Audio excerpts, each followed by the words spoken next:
Здравствуйте, уважаемые подписчики! Сегодня хочу поднять тему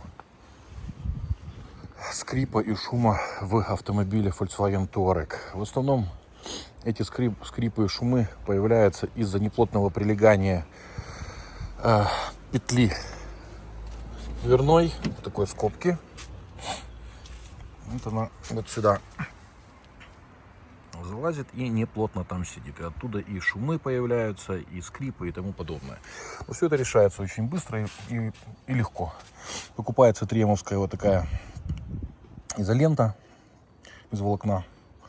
Делается по 2 обмота здесь, 2 обмота здесь. После чего дверь закрывается, скобка плотно прилегает в замочной скважине в этой.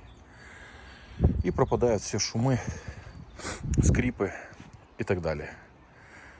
Кому это видео было интересно и полезно, ставьте лайки и подписывайтесь на мой канал. До скорых встреч!